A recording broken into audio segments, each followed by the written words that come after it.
Hi, thanks for joining. So in this video I would like to share with you something less musical but more weird, shall I say. In this video I'd like to share with you a crazy soundscape that I've created that I'm actually really pleased with. And in my mind this sounds very much like some kind of crazy alien machine, or maybe in a film or a sci-fi TV show where you're introduced to this crazy machine. You don't know what it does, but you know the machine is doing something nefarious in some way.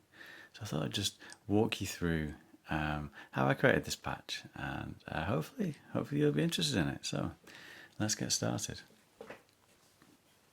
The first sound I have here, to create the sound of a machine-like noise, the first thing I did was I wanted a sound coming out of Braids here. So the TWNQ mode on Braids, it is white noise that goes through two bandpass filters.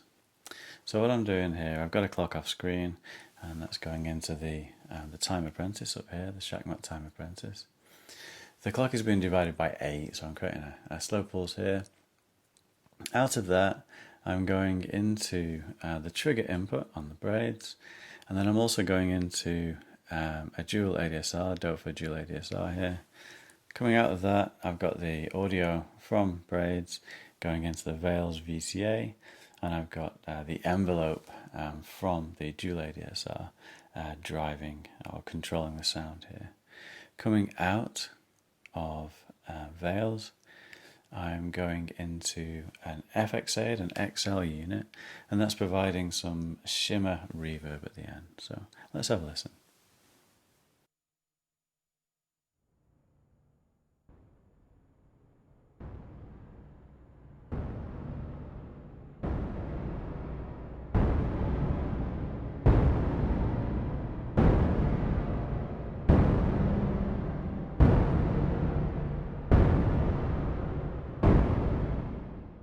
That first layer is creating this crazy thumping sound that sounds to me like it's some part of a machinery that's doing something pretty heavy, something pretty serious.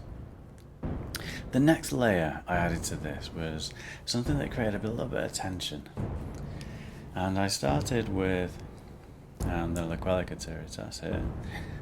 A really powerful module, you can get some crazy sounds out of this thing. Has some nice cross modulation options.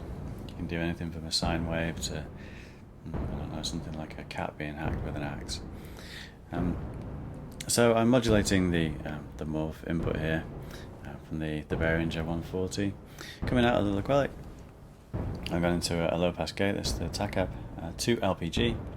Triggering the low pass gate, I have the second channel on the time apprentice up here, and that's just coming in at clock speed. And I've got the 2 LPG in short trigger mode, so only a short sound's going to come out of that. Coming out of the low pass gate, I'm going into mimeophone. I'm clocking mimeophone using the same clock, so the delays that are created by the mimeophone are in time with the clock, and in time with that throb that you can hear in the background. In mimeophone, I am using it in orange mode, so a relatively slow delay time. I've got some halo apply, which is offering like a sort of a reverby effect. I've got the repeats on quite low. I've got the mix knob roughly in the middle, and let's have a listen to that.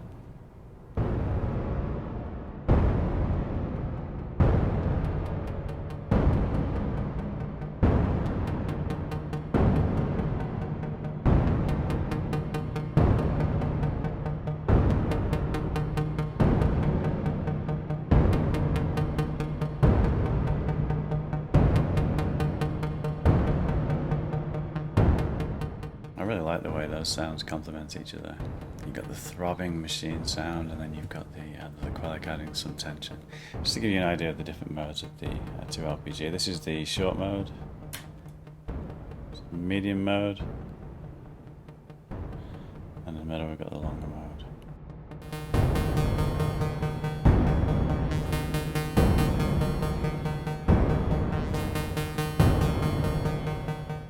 Sounds pretty cool actually. Let's put it back to the short mode. So the third layer I have to this soundscape gives it a strange, another layer of eeriness. And this starts with this crazy beast here, the mighty Benjolin. Benjolin, crazy machine, invented by Rob Hordike as a sort of freestanding instrument with some interesting characteristics. It has a couple of oscillators, you can cross modulate between the oscillators. It has a chaos circuit called the Rungler, which is powered by the two oscillators. Oscillator A feeds data into the Rungler circuit, the shift register circuit. Oscillator B clocks the circuit, so basically when oscillator A is going to be sampled. There's a nice sounding filter. And then you can control the Rungler.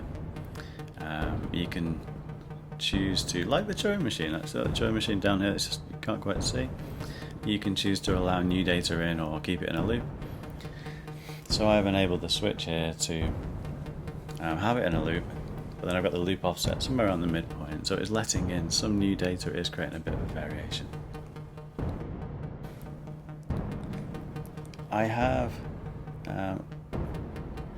modulating the second oscillator in the Benjolin.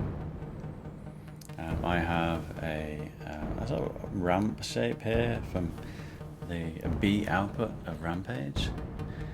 You'll hear in a second that creates an interesting variation to the pitch that just gives it a bit of, makes you feel a bit uneasy in a good way.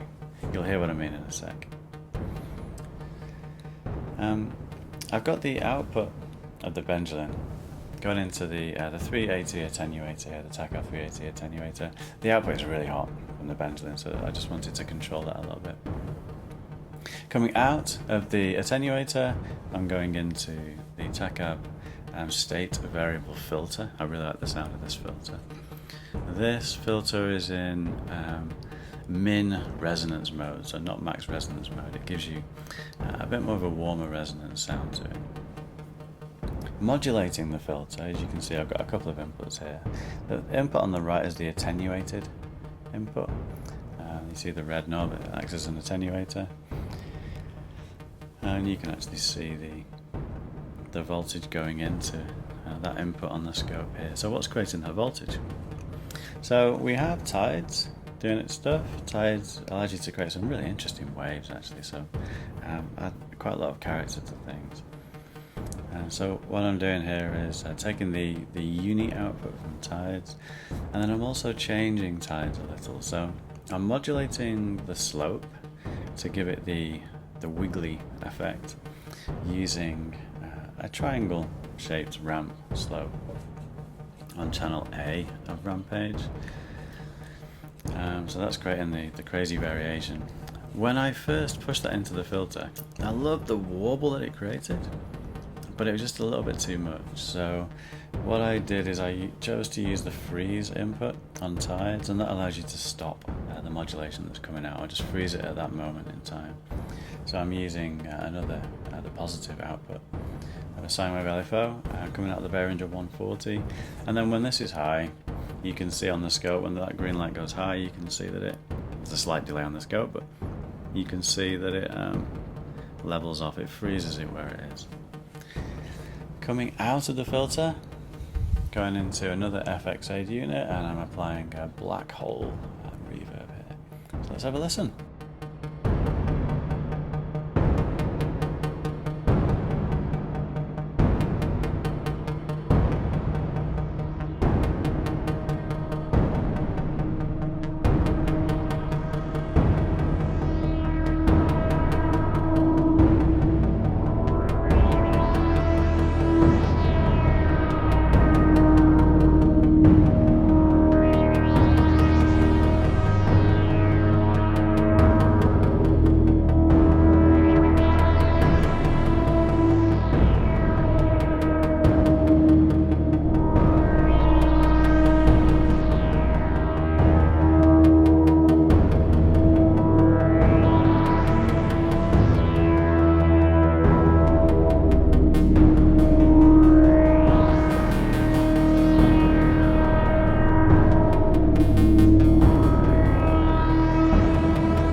you agree.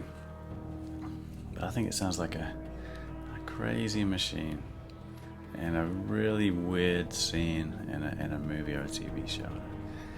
I quite liked it. Evil in a good sort of way. It makes you feel uncomfortable, but not too uncomfortable that you feel totally freaked out, but freaked out enough just to enjoy the sound.